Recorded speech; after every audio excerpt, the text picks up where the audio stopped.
ხედავთ იმისა, რომ ყველა სასამართლო მოსმენა პოლიტიკურ საქმეებზე პრინციპში ერთ-იგივე სცენარით ვითარდება ხოლმე. დღევანდელი პროცესი იყო გამორჩეული იმითი, რომ მოსამართლე ნინო გალუსტაშვილმა ადვოკატებს მოგთხოვა, რომ არ გამოგვეყენებინა კანონი ჩვენი პოზიციების დასასაბუთებლად. და ამას ძალიან ნათელი და მკაფიო მიზეზები ჰქონდა. ნინო გალუსტაშვილმა დაარღვია კანონი რამდენჯერმე, მათ შორის პირველ რიგში მაშინ, როცა ადამიანებს, რომელთაც არ ეკუთვნით კანონის საფუძველზე და არ არსებობს საფუძვლები სავალდებულო დაცვისთვის და საზოგადოებრივი ადვოკატის დანიშნვის იძულების წესი დაუნიშნა ადვოკატები, მათ შორის მათაც, ვისაც ყავს უკვე არაერთი დაქირავებული ადვოკატი და მეორე, როცა უკვე თავად ბრალდებულმა მოითხოვეს ადვოკატების აცილება და კანონი პირდაპირ არეგულირებს და ამბობს, რომ იმ შემთხვევაშიც კი, როცა არსებობს საფუძვლები სავალდებულო დაცვისა, თუ კერძო ადვოკატი ერთვება საქმეში, მოთხოვნის შემთხვევაში უნდა ჩამოცილდეს საქმეს საზოგადოებრივი ადვოკატი, ამ ნაწილშიც ქალბატონმა გალუსტაშვილმა რატომღაც სრული იგნორირებით კანონისა და სამართლებრივი ფუნდამენტური მართლმსაჯულების პრინციპების სრული უგულებელყოფით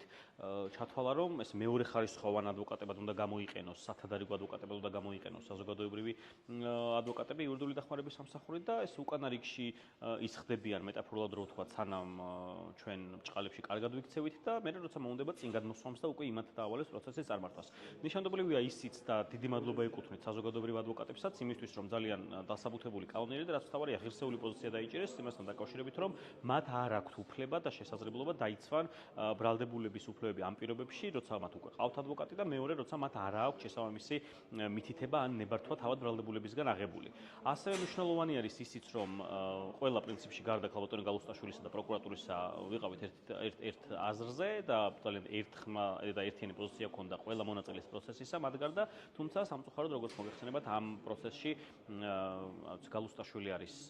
ჰეროდე მეფე და შეუძლია ყველა მოქადაგე იონე ნაცრისწოროს თავი მოკვეთოს. და მიიღო ის გადაწყვეტილება, რაც ჰქონდა დავალებული, ჩემი აზრით დიდი ხნით ადრე, მას ერთ-ერთი მიზანი აქვს, რომ პროცესები რაც შეიძლება სწრაფად ჩაატაროს, დიდი სიამოვნებით დარჩებოდა ალბათ მარტო პროკურორთან ერთად დარბაზში და ისე განიხილავდა ამ საქმეს, ამის საშუალებას, რომ აძლევდეს დღეს არსებული მინიმალური სტანდარტების